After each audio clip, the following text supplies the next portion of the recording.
family. Welcome to another episode of the Bennie and Bennie podcast. Today we have a very interesting subject, a very personal topic that we are going to share today. Our family has been on this journey for over 30 years, a medical journey, and we want to kind of give you some insight of what we've been dealing with and hopefully give some hope to others that may be dealing with something similar. So today we're going to talk about personal experience and medical journey. It involves directly my son here and myself from the beginning, but also the entire family. So we want to try to tie all those things in together so you get an understanding of what we've gone through and what others may be going through, and that the bottom line is we want you to understand the process and know that there is light at the end of the tunnel. When my son was born, he had a lot of health problems almost from the beginning. And later on in his life, we found out that he had neonatal hepatitis, which means that he had liver failure, but no known cause of why it existed. So we tried different treatments and different things to kind of heal him before it got any worse, but nothing that the doctors tried worked. And so we got to his 9 month. When he was 9 months old, he had to have a liver transplant. The journey to that was difficult as well, because we find ourselves in a situation where he was slowly dying and we couldn't wait on the liver. And so just by chance, happened to be at a hospital. I was in Kansas City, and I heard someone talk about being a living-related liver donor. And so I inquired about it to see what was that? What is the process to be able to do that? And after they explained it to me, I knew right away that was something that I wanted to do. Not just I wanted to do, I had to do to try to save my son. So as a father, my approach to the liver failure that he had is that I must do everything that I can in my ability to help him get through this, to help him live. And so I became his donor when he was 9 months old. But that's not the end of the story. That's just the beginning of the journey. So I'm going to let him talk about it a little bit. I'm sure he doesn't remember the 9-month episode, but he had his second transplant when he was 13. And so I'm going to let him take it from there to try to explain to you as much as he can remember what he had to go through at that point in time. So at 13, I was diagnosed with liver failure again. And like he's saying, the first time is not something that I remember, but at 13, I was diagnosed with liver failure again. And having to, initially, I think my feelings were kind of nervous, scared, didn't really know what to expect moving forward, how to really react and things like that. But I kept a positive mindset from what I remember, and was just ready for whatever challenges and things like that may come from it. I know leading up to it, before the doctors did tell me it was just symptoms were just me not able to keep food down, whether it be pizza or burgers or something less greasy. It was just intaking food and keeping it down is something that wasn't able for me to happen weeks leading up to the diagnosis. So once I was diagnosed, I think I was almost immediately hospitalized. I believe that same day I went back to my mother's house and we got our clothes and stuff like that, and then I went right back to the hospital. And that ended up being, at the very least, from what I remember, a 6-month process of me being in the hospital, and again, my body, my health deteriorating week after week, waiting for for the liver. So just to kind of help give people a little bit of the insight. So when people are diagnosed with any type of organ failure and they're told that they need a transplant or whatever, it's not you might be told instantly or suddenly that you need this organ, but the process of receiving the organ isn't an instant thing. You don't go in Wednesday, they tell you need an organ, and Friday you get the organ. 9 times out of 10, that's not the case of how that process happens. So I was told I need a liver. We went back to the hospital. They pulled me out of middle school, and I was in the hospital, I believe basically on bed rest for 5-6 months, and it was a lot to have to deal with, especially as a 13-year-old child. Just the emotional stress, the physical part of it, and like I'm saying, I'm literally on bed rest, and I'm getting worse as the weeks go by, and it's just a waiting game at that point to try to fight to keep as much energy as I can, to try to stay as healthy as I possibly can. And being on bed rest with a deteriorating liver is not much that I can physically do for myself to keep myself healthy. So it's just a fight to make it through the next day, and to make it through the wait until the right organ does come and I am transplanted. Yeah, so this journey began, so as far as the transplant is concerned, so it begins when you're 9 months old. And it begins to take an effect upon not only you, but the entire family, and also close friends that we know of. And so the journey is hard, the journey is long.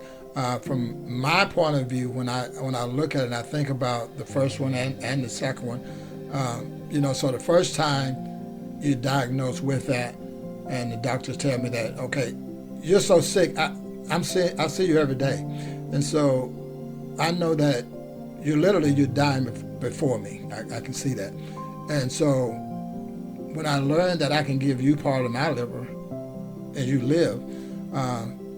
So I'm going to jump at the chance to do that. And so we went through that process. I did that. But I think what people don't understand, like you said, you don't go in on a Wednesday and you get an organ on a Friday. It doesn't happen like that. So it can be a long, drawn out process. Like I said, for you, the first time when you were 9 months, we couldn't even wait for that. So me giving you a part of my liver gave you a chance to live a normal life. But what people need to understand, whether it happens to a little baby or an adolescent, an adult, or whatever, the most trying and complicated part of the process is not the surgery itself. The toughest part is the healing process. So at 9 months old, you have the transplant, but you stay in the hospital for an entire year. And so the recovery was long for you as a child. Of course, you don't remember that. And so what's really difficult is not only for him, but not only for you, but for anybody that's going through this, the family. It affects the family too. So everybody that's close to you is affected by this. So here we are now from 9 months to 13 years old. And now we are going through this whole process all over again.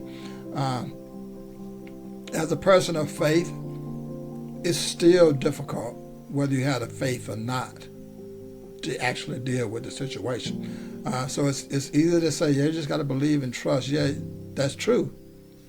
But that's easier to say it than done when you're actually going through that process. So here we are now, you're 13 years old. We're waiting for months at a time for you to get this liver. You finally get it. And we're grateful for you being able to get it. But there's two sides to this story. So you're my son. And what I want for you is to live and thrive in your life. but you're sick, you're dying. When you're diagnosed with a liver failure, you're dying. That's what they're saying. You don't know if it's short term or long term, but you're dying. And you will die unless you get that liver. So it's great that we have this ability to do that, to save lives. But so often we forget that there's another family in this process that has to lose a child in order for your child to live. And that's a tough thing to deal with, even though you know you want your child to live. But you don't want that to happen to somebody else just so your child can live. So it's difficult to grab hold of that concept, to understand that this is the process. This what has to happen in order for you to live. So now we're 9 months transplant, 13 years transplant. Now you're 28 years old, and what do you find out? So from there, after 13, I received the transplant. It takes a while to recover. Eventually, through trials and tribulations, I'm able to fight through the challenges and all the things that it takes to overcome and be able to get healthy again and live the normal life that I was once living before I was 13. I had a regular life for the most part.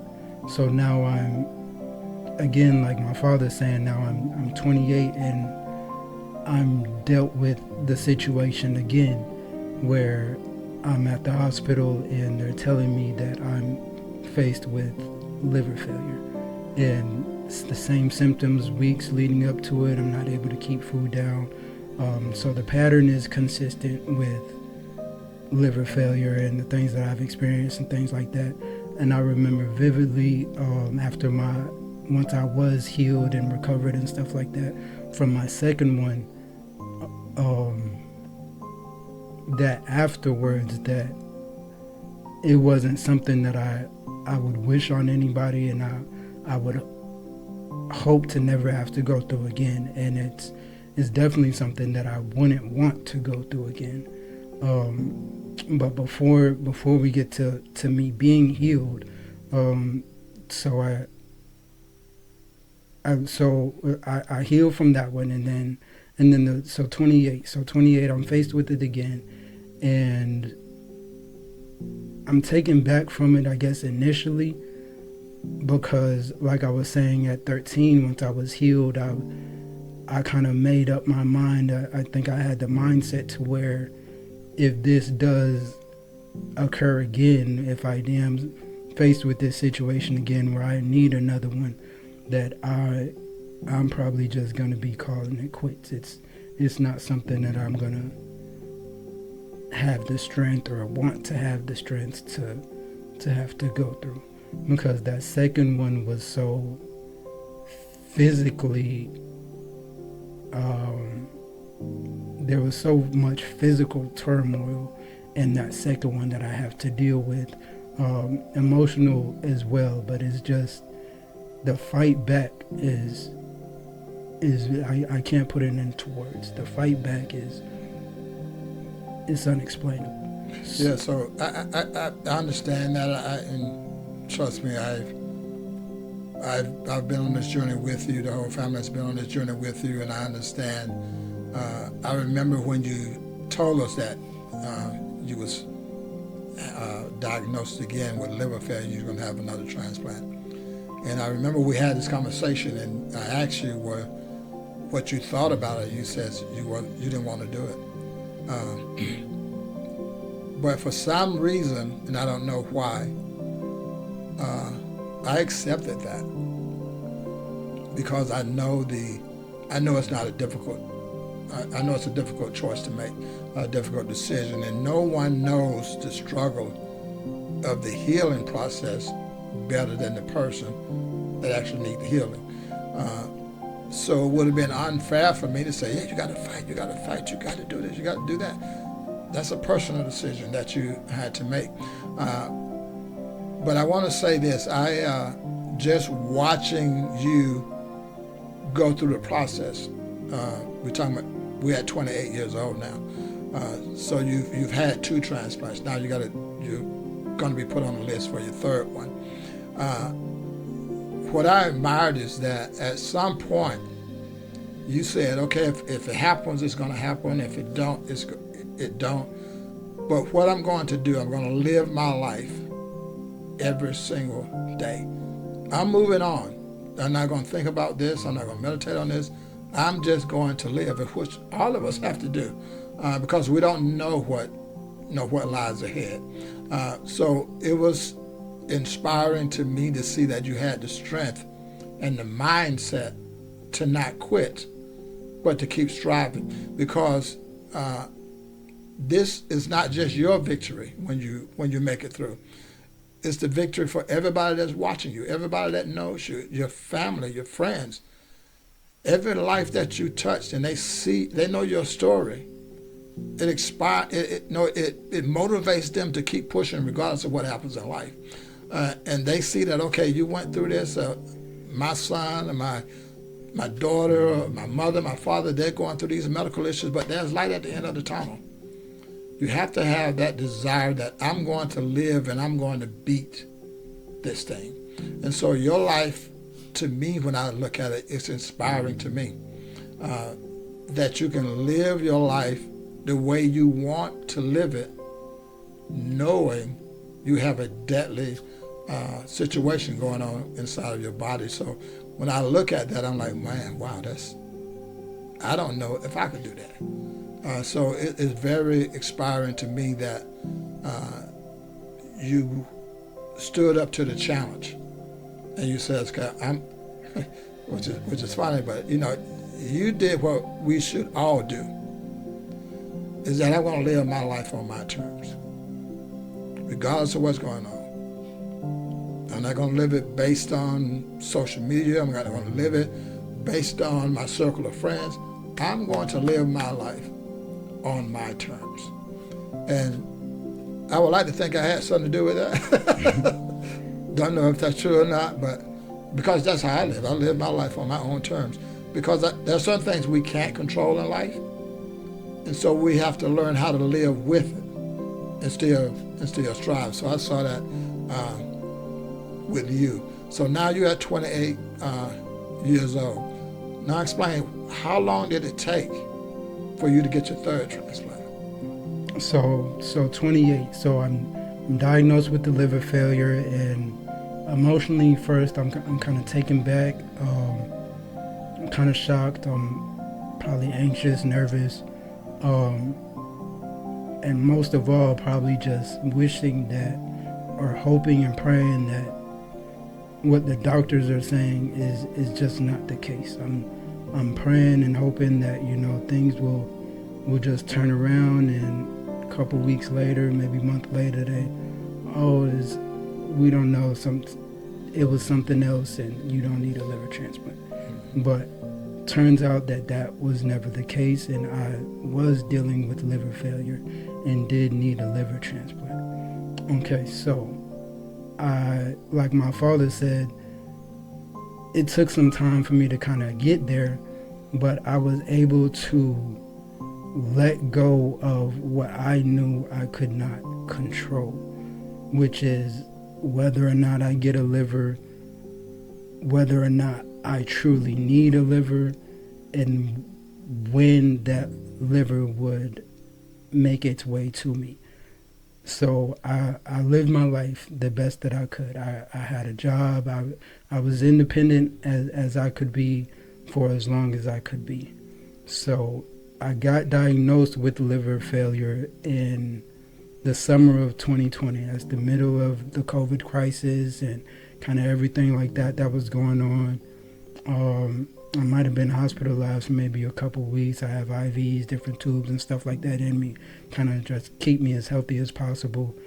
And from 2020 to 2025, I waited for a liver, and I definitely didn't expect for the wait to be that long. I didn't know how long it was going to be. Like I said, that wasn't in my control. So I just mentally distanced it from me as the best that I could. And not only was that not in my control, but I'm just waiting. I'm just waiting in the process. And 5 years later, June 4th of 2025, I receive my liver transplant. Now, in between there's a lot of different emotions, just emotional stress, and it was more so, I was blessed to have more so this time the emotional stress of the situation and not so much of the physical. I think the second time it was a lot of both. It was a lot of physical stress, a lot of physical turmoil. There was a lot of emotional stress, a lot of emotional turmoil. And this third time around, when I'm 28, there was some physical stress in there. There was some physical pain. There was discomfort. I was hospitalized a couple times within those 5 years.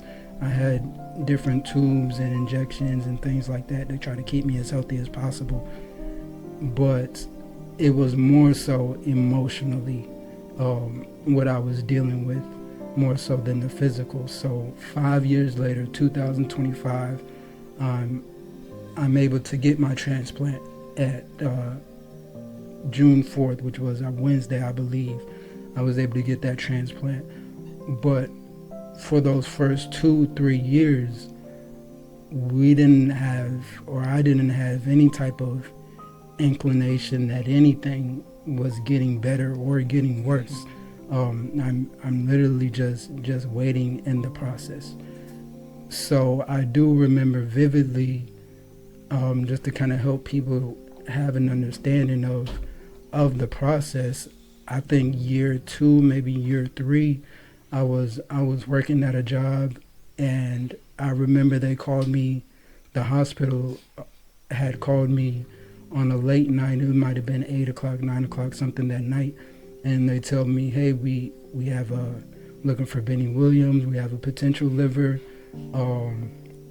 Just be on standby. Have a bag of clothes packed. Be ready to come to the hospital. We'll keep you updated, and just be on standby for the liver." Mm-hmm. So I'm like, okay. And me being so mentally detached from the situation as I was, I didn't get my hopes up. I didn't get overly excited. I think initially I was probably kind of nervous and anxious because it wasn't something that I fully wanted to go through with.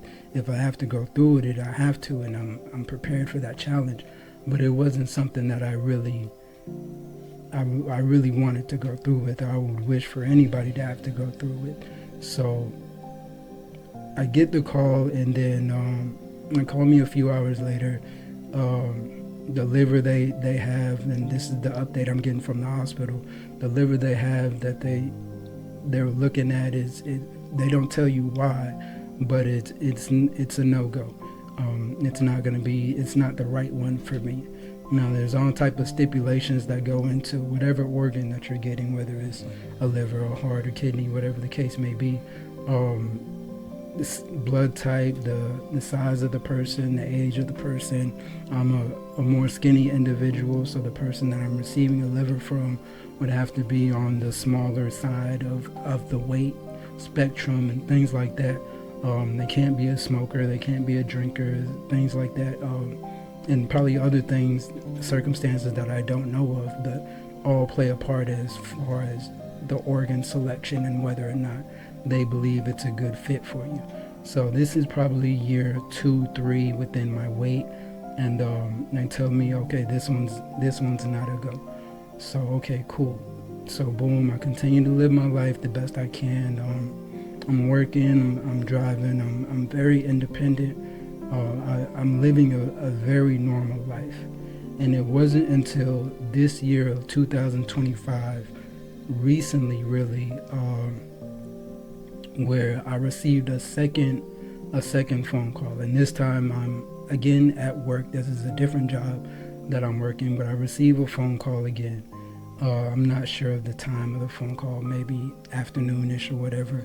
But this is my second phone call, and the same scenario. We have a potential liver. Just be on standby. Have a bag of clothes packed. Be ready for the hospital. We'll give you a call if everything kind of goes through. I receive a phone call a few hours later. Same thing. This is not a good fit for you. We're looking for. We know you have prior history of liver conditions, and we want to make sure we get you a solid, good fitting liver for you. This one that we have, for whatever reason, it's not going to be the one. Okay, cool. So the difference is my third phone call, which happens to be the final one.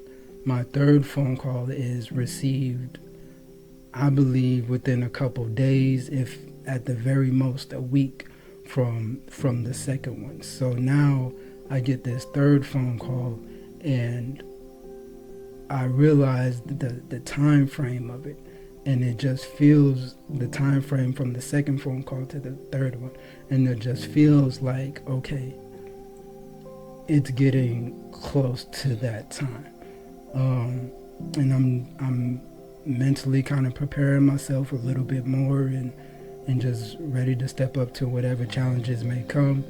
And this third time around, when I get the phone call, the coordinator on the phone, she sounds a lot more upbeat about the situation. She sounds just a lot more positive, not excited, but just a lot more upbeat about the potential of this one working out. So I'm like, okay, and this phone call happens maybe around 11, 12 o'clock while I'm at work. And telling me, stay by your phone, keep your bags packed. We'll give you a call probably 8, 9 o'clock tonight, and we'll let you know. Okay, cool. So they ended up calling within a couple hours. They didn't wait till that night. And they said, this is the one. So go ahead and do what you got to do at work, but we're going to need you to be at the hospital by 7:30, and go ahead and get you started, get you prepared, and ready for this third rodeo. Yeah. So when you got that second call, they called us as well, because we were heading somewhere outside of Atlanta, and we got the call, and we turned around, and I came back home, and your mom was all excited about it, okay, just praying, okay, Lord, let this be the one, let this be the one. So we waited just like you're waiting, and hoping that, okay, maybe this is the one, and we can move on with our lives as far as that's concerned. And then they called back, and I think you had called us as well, said no, that they're not going to do it. This is not the one for me. And I remember that even though she was disappointed, we were all disappointed. This is the second call? This is the second call. Mm-hmm. And so she wanted to encourage you to let you know to just hang in there. You get it, because her exact words were, "It's getting closer, baby. It's getting closer. You're closer now." And so a few weeks later, you get that third call, and she was right. So it happened pretty quick. And so what I want to talk about, though, so like I mentioned earlier, that the surgery is the easy part. The recovery is the tough part. Because there's a lot of things going on the inside. It's a long healing process. Like I said, for your first one at 9 months, you stayed in the hospital for a year after your transplant. The second time, you stayed in like 6 months or more that time. But this time, it was totally different. Yeah. So explain how was it different between when you was 13, you stayed in for 6 months or whatever that was, to now, just having a transplant a couple of weeks ago?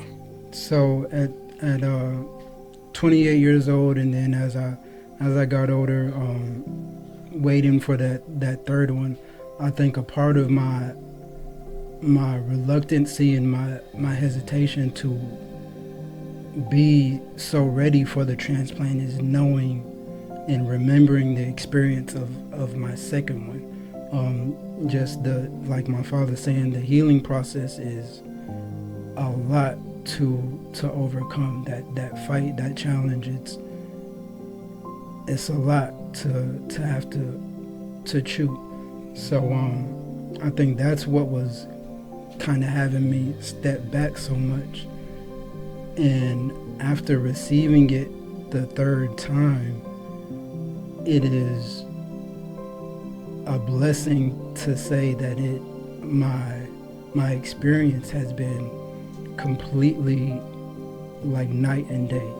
It's I wouldn't, if somebody would have told me in 2020 that when I get my transplant 5 years from now, that 3-4 weeks out I'd be sitting here doing a podcast, and I'd be looking and feeling as good as I do, I probably wouldn't have believed it. So I get the transplant, and I get the transplant June 4th, and I believe it's that Friday, I think my mother gets a call or something like that. This is like 2-3 days after the surgery. My mother tells me that somebody from the hospital has called her, and they're potentially considering discharging me from the hospital that following Monday. And that's a blessing. That's a blessing. It's amazing. It's amazing. So it's just completely night and day, my experience, and I'm just thankful. Okay, so I know that this can be emotional for anybody, but the thing we want people to understand is that the process is not easy. It's not easy for the patient that's getting the organ. It's not easy for the family that has lost someone to make that even possible. And it's not easy for the families on either side to go through, because we have to go through with him being sick and recovering. The other family has to go through the loss of their loved one that gave him a chance to live. And all of that is a miracle. And so we want just to let people know, hang in there. You have to fight. There are things that in life we have to fight, because we don't know the challenges that are going to come up in our lives. And it's important. I always tell my kids, especially my son, more so than my daughters, make sure you have a good support team around you. You have to have people around you that add value to your life. Because when you get in a situation like this, whether it's health-wise or anything else that's serious, you need a good, solid support team. And if you do not have that, then you don't have anybody to encourage you to fight. You don't have anyone that has your best interests at heart, that are going to do anything that they can to help you reach that next level that you're going to. So as you look at what has taken part in our lives for the last 30 plus years, how important has it been, the support team been for you? Like you're saying, the support system, the support team, whether that's your family or wherever that support is coming from, I think that's a major key as far as your recovery and how fast you're able to recover, how well you're able to recover.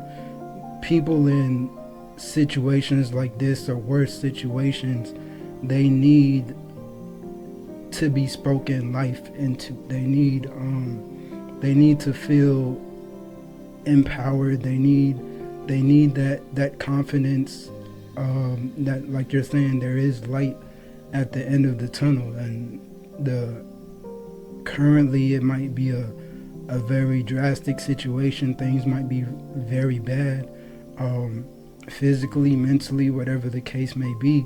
But having that support system that around you that can speak life into you, that can give you those empowering words and that empowering kind of reiterate that positive mindset back into you, is ultimately is up to the person that's going through what they're going through, to have that positive mindset, to have those things. You can have a solid support system telling you these things and pushing you and trying to, uplift you and keep you motivated. But if you have decided that you are not going to be motivated, then that's going to be on you.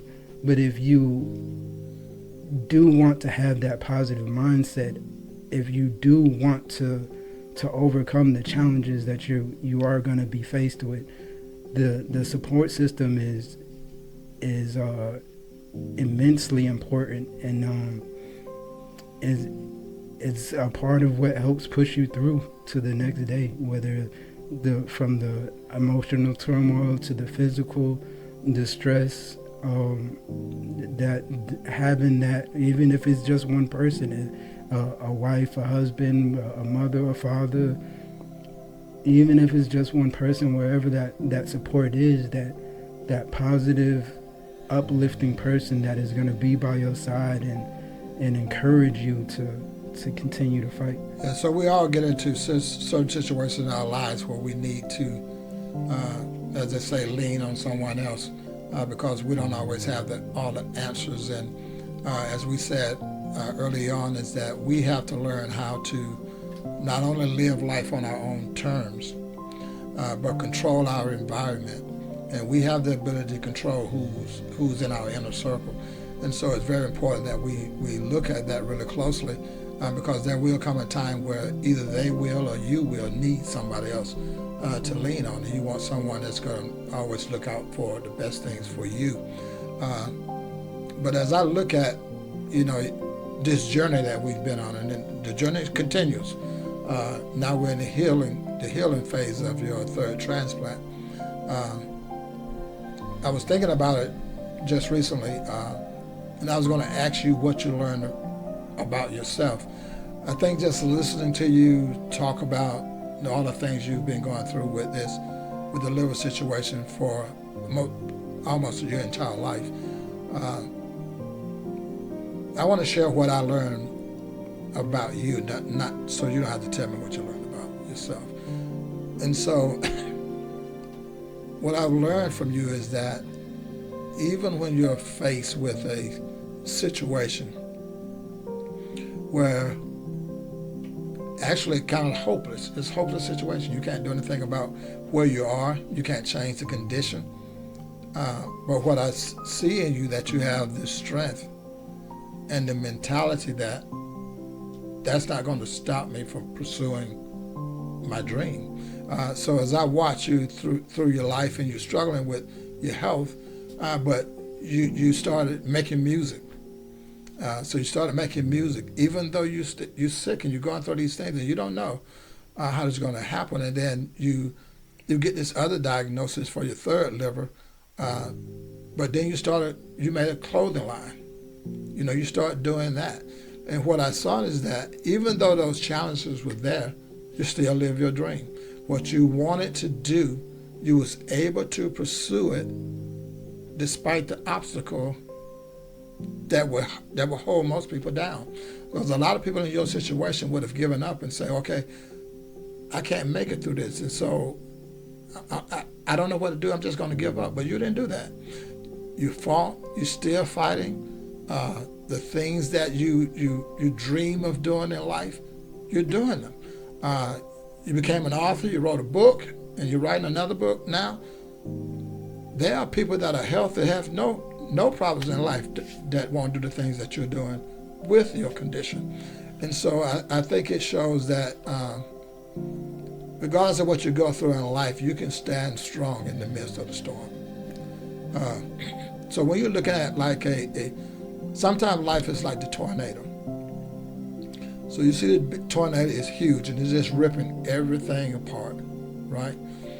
So everything outside of that tornado is just blowing all over the place, and life is like that sometimes. But in the center of the tornado, nothing is happening. There's no spinning.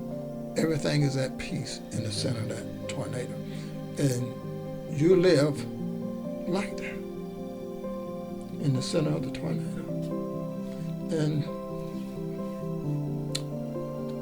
That's encouraging to me, to know that regardless of what happens in life, you can stand. Because sometimes we're afraid of the tornado.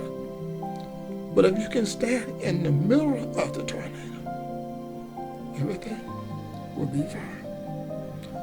So to close this out, I want you to share a message of hope for those that may be going through, not necessarily an illness, maybe it's a financial thing, maybe it's a divorce or whatever they're dealing with. Give them a message of hope based on what you have gone through and what you're going through right now. So based off of my experiences in life, a message of encouragement or hope that I can give to others is I knew that giving up wasn't an option. As much as I might have not wanted to move forward with the process, as scared as I might have been about the process, I think me have gone through it before and knowing that I've made it out, I think just my spirit alone and just having that strong will to want better. I've experienced a regular life after the first transplant. I've experienced a regular life after the second transplant. I have ambition and desire to live a regular life after the third one. I think having that drive and desire to want to make it out, it might start there. Just having the desire to want to be okay, and then knowing that if you do have that desire, if you do have the faith, if you do have the willpower, and you might not have it every day, it might not be consistent, but you hold on to that, and you don't ever let that go. You don't ever throw that away. You don't let anybody tarnish that or anything like that. That support system is there to uplift you. Know that there's people in way worse situations than me, and just to know that there is a possibility for light at the end of the tunnel. Just holding on to that possibility, regardless of the percentage of it, regardless of what you have been through in the past or what other people might say, doctors, professionals, therapists, whatever the case. There is possibility, and there's always possibility for better. I think holding on to that, because if you don't have hope that things are going to get better, then you've almost given up and it probably won't get better. So having the desire, having the hope that things will be okay in the long run. We're not sure if it's going to be a month from now, a year from now, 5 years from now. We're not sure when, we have no control of the time frame. So the things that we're unable to control, be able to let those things go and take hold of the things that you can still control, the things about yourself, the things around you. Just take control of the things that you can control, and let the things that you can't control, just, if you're a believer in God, let God sort it out. Let the universe sort it out as it's going to sort it out. But you control yourself, you control your emotions, you control your mind, and you have the willpower, the discipline, the strength to push forward from one day to the next in order to get yourself to that light at the end of the tunnel. So we want to thank everybody for your coming by and just sitting with us as we have this conversation about personal experience along this medical journey. So thanks for visiting the Bennie and Bennie podcast. We'll be here next week with another exciting episode. Peace out. Appreciate you.